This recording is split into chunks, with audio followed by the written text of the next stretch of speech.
Hi folks, you've already learned about proof by cases or disjunction elim. The last Boolean rule that we need to understand is negation intro. It turns out negation intro is a really complex rule. It's also called proof by contradiction or reductio ad absurdum. And in order to understand how that rule works, we actually have to know something else first, which is how contradictions work. So understanding how contradiction and proof by contradiction works is the goal of this video. We're going to add the contradiction symbol, which is this hashtag or pound symbol, into our language. So in this video, we're going to talk about what contradictions are and how they work. Here's my first question for you. If you had to place the contradiction symbol in this chart, where would you do so? So pause your videos now and see if you can answer that question. Which region does it go in? All right, that was your chance to pause your videos. The contradiction symbol is going to be a new symbol that we add to bool, but it is not a sentential connective. It's not one of these connectives like the Boolean connectives, conjunction, disjunction, negation. It's actually a type of sentence. So when we add the contradiction symbol, it doesn't go between other letters necessarily. It is its own sentence. And it is actually a tautological falsehood. So if you were to do a truth table for the contradiction symbol, it would always get F's in its reference column or in its column. So if I wanted to, for example, truth table A conjunction contradiction, then this would be all F's. And notice, there's only two rows here. You do not put the contradiction symbol in a reference column because you only put atomic sentences in reference columns. And remember, atomic sentences can always be true or false. Anything that you put over here in a reference column is going to get some combination of T's and F's. What that means is the contradiction symbol cannot possibly be an atomic sentence in bool because all atomic sentences are possibly true and the contradiction symbol is not possibly true. It has to be tautologically false. So we're stipulating the truth function for this is always F's. It does not go in a reference column. You just give it all F's like this, and that means it's a tautological falsehood. So it would go in region number 4. Now, let's talk more about the concept of what a contradiction is. There's another common symbol in logic used for it, which is this sort of upside down T symbol. So you might see that in other textbooks. And so it's important to know that that's just exactly the same thing that we're using the pound symbol for, a tautological contradiction. What the concept of a contradiction is actually just the concept of a falsehood. So that's what I said in this chart. Contradictions in general are just falsities, logical falsities. Something that is necessarily false is what a contradiction is. So we have the concept of a logical contradiction or a tautological contradiction. Those are just interchangeable terms. Those are synonyms for logical falsity and tautological falsity.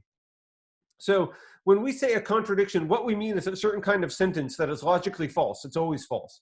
And that could be because of logic in general, like the identity predicate. If we negate any identity sentence, that can't possibly be true. If I say A is not equal, if we negate any identity sentence where the same name is on both sides, like A is not equal to A, that is impossible because every object is the same as itself. So this would be a logical contradiction. P and not P, this would be a tautological contradiction because that cannot possibly be true because of the true functional connectives. Similarly, the pound symbol just is another sort of tautological contradiction. Now besides, see, these are all individual sentences which can't possibly be true. We also have the concept of a contradictory set, which is really important. Now, a contradictory set is just not the same thing as a sentence which is a contradiction. A contradictory set means it's a group of sentences and they cannot all be simultaneously true. So I might have two sentences, like let's say I have a group of two sentences, P and not P. Now neither one of those sentences is a contradiction, but if one of them is true, the other one has to be false. So I cannot simultaneously make all the elements of this set true. So this is a contradictory set. Or for example, what if I said Rufus is a dog and Rufus is a cat? Those are the two sentences in this set. Now, we know that no dogs can be cats. So these two things can't possibly be true at the same time. Of course, it's not a contradiction to say Rufus is a dog. So neither of these sentences alone is a contradiction, but the set is contradictory because they can't all be together simultaneously true.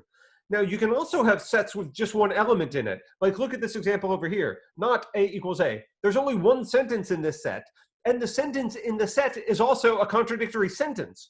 So any set of sentences that contains a contradictory sentence is automatically going to be contradictory because you can't make all the elements of this set simultaneously true because you can't even make this sentence ever true.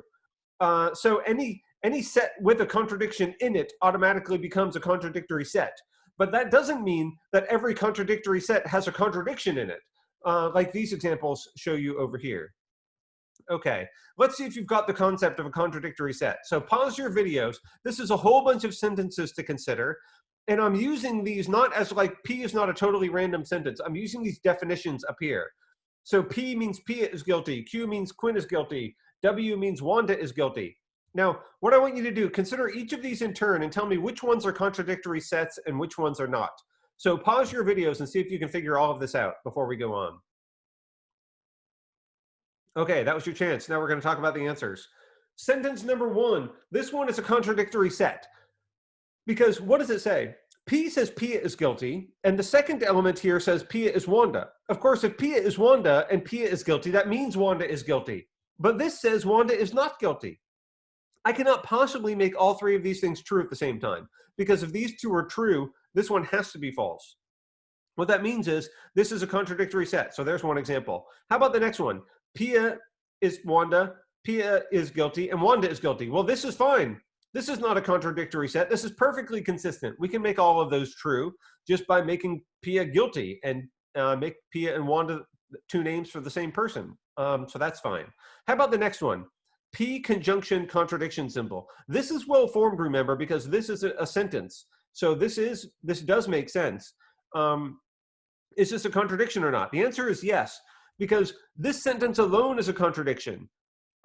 P and contradiction symbol, whenever this is false, that makes the whole conjunction false. And since this is always false, this whole conjunction is always false. So this sentence alone is a contradiction, which means the set containing it is also a contradictory set. Okay, how about the next one? Pia is Wanda, Pia is guilty, Wanda is guilty, Pia is not Pia. This one is also a contradiction.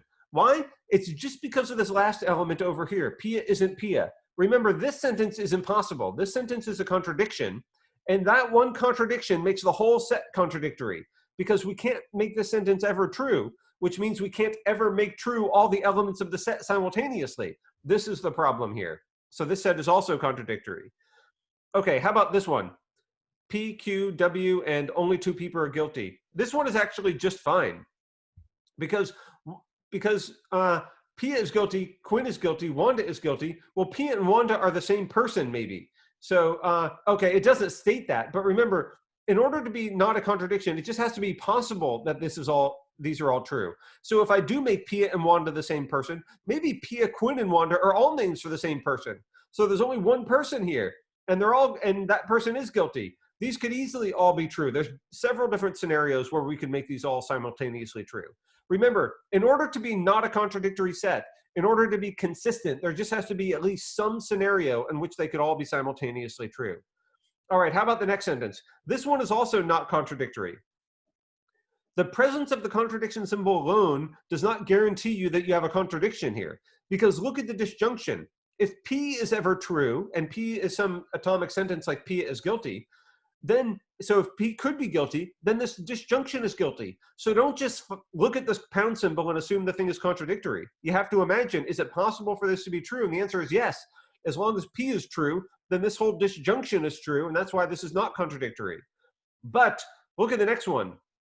This one is a contradiction, because when could this disjunction be true? Only if P is true. But if we make P true, then we're making the second one false.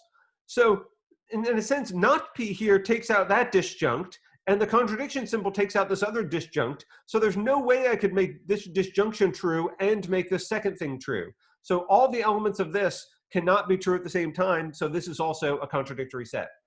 Now remember, some contradictions are tautologically contradictory, and some are just logically contradictory. Just like it's exactly the same distinction as logical falsities and tautological falsities. Well, let's consider then, we have 4 red contradictions here. Which ones of them are tautological contradictions? So pause your videos and see if you can answer that question for me.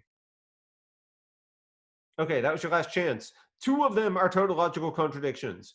Remember, you can solve this just by doing a truth table for these. And if you do a truth table for the 2 in blue, you'll see that these sentences there's no row of a truth table on which they're all simultaneously true.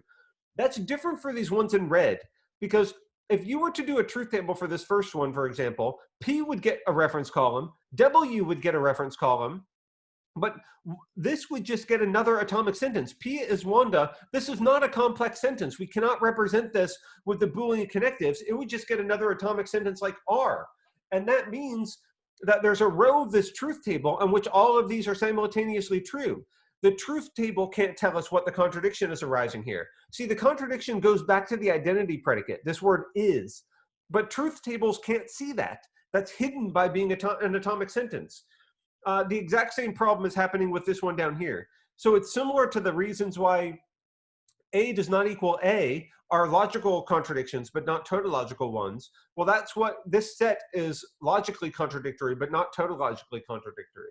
The truth tables are not revealing the problem, but that's different for these ones in blues, which are tautological contradictions. Okay, thanks.